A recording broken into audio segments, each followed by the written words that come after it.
सुनीता अपने बेटे राहुल की शादी कराकर अपनी बहू सरिता को गांव से शहर लेकर आई। सरिता गांव में ही पली बड़ी थी, इसीलिए उसे शहर के तौर तरीकों की ज्यादा समझ नहीं थी, जिससे उसकी ननद अक्सर उसको गंवार होने का ताना दिया करती थी। एक दिन सरिता की ननद पिज्जा लेकर आती है। पिज्जा को देखकर सरिता कहती है, हाय दया ननद जी, आप इका लेके चली आई, हम तो सबके लाने मटर पनीर बनाने वाले थे। भाभी, मटर पनीर तो आम बात है। आप तो ऐसे ही बोल रही है जैसे आप कोई इटालियन फूड बनाने जा रही थी, और मैं कोई ऐसा वैसा चीज उठा के नहीं लेकर आई हूँ। ये पिज्जा है। पिज्जा इका होता है नंद जी, इसे पीते हैं क्या? चलो अच्छा है, आप पीने की चीज भी लेते आई। मैं जल्दी से जाके मटर पनीर बना देती हूँ सबके लिए।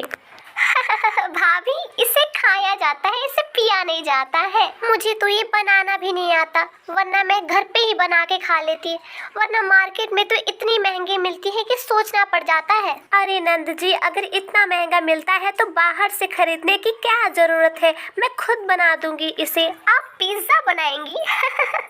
आपको तो इसका इंग्रेडिएंट भी पता नहीं होगा। खैर, आपको कौन समझाए। अरे तुम लोग बहस में क्यों लगे हो? पिज्जा आया है, ठंडा हो रहा है, बातें तो बाद में भी हो जाएंगी। चलो पहले खाते हैं। अरे माँ जी, नंद जी से तो कोई बात पूछो तो तिखा जवाब ही देती है, जैसे मीठा बोलना इनको आता ही ना हो। भाभी, आपको पिज्जा इतना पसंद आ गया कि आपने सुबह सुबह नाश्ते में ही इसे मंगवा लिया? नंद जी, मैंने इसे मंगाया नहीं है, खुद अपने हाथों से बनाया है। कल आपने जो हमें पिज्जा खिलाया था, हम खाते ही समझ गए थे इसमें का पड़ा है, तो हम बस बना दिए। भाभी, ये पिज्जा आपने बनाया है, लेकिन इसके लिए तो ओवन की जरूरत होती है। नंद जी, मैंने बोला ना, मैं देसी हूँ लेकिन गंवार नहीं।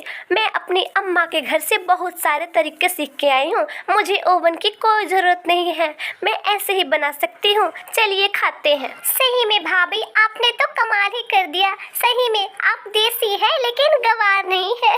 चलिए सब मिलके खाते हैं। ऐसे ही दिन बीतने लगते हैं और सरिता रोज अपना नया नया कारनामा दिखाने लगती है। एक दिन सुनीता की पड़ोसन सुधा आती है।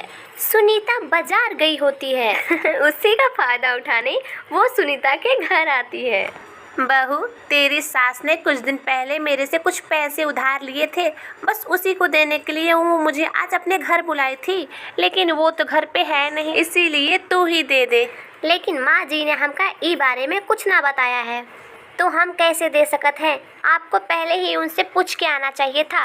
अरे बहू, अब उसकी उम्र हो गई है, शायद भूल गई होगी, और वैसे भी सब बात तुझे बताए क्या, वो तेरी सास है, बहू नहीं। अब अम्मा जी तो घर पे है ना, तो हम क्या कर सकत हैं?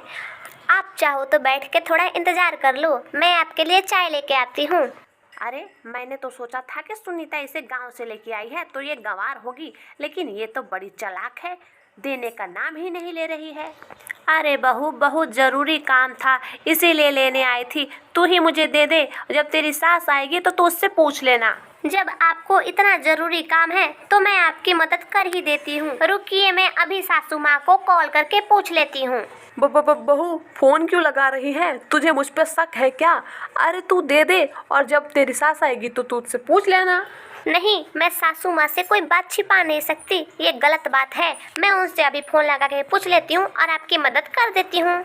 अरे तू रहने दे बहू, जब तेरी सास आएगी तो मैं उससे ही ले लूंगी, मैं जा रही हूँ। सुधा की दाल नहीं गलती है तो वो जाने लगती है। वो भी समझ जाती है सरिता गांव से है लेकिन गंवार नहीं है। माँ, कल मेरे ऑफिस में पार्टी है, तो मैं सोच रहा था सरिता को भी ले जाऊं, लेकिन सरिता तो गंवार है, शहर के ज्यादा तौर तरीकों के बारे में पता नहीं है, तो कहीं ये मेरी नाक न कटवा दे।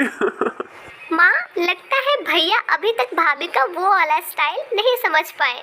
देसी हूँ पर गंवार नहीं। अरे बेटी सब्र कर, ये भी बहुत जल्दी समझ जाएगा।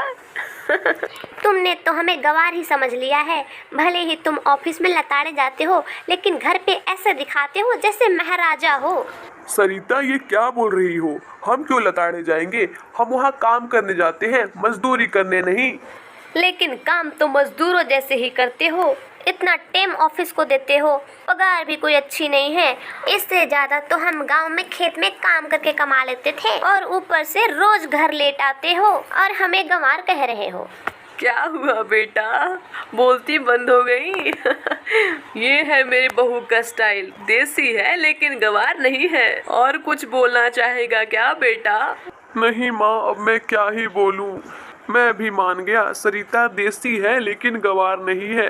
अगर आपको ये वीडियो अच्छी लगी हो तो प्लीज इसे लाइक करिए, हमारे चैनल को सब्सक्राइब करिए और इसे ज्यादा से ज्यादा शेयर करिए। हम लोग फिर आएंगे एक नया कहानी लेके, तब तक के लिए धन्यवाद।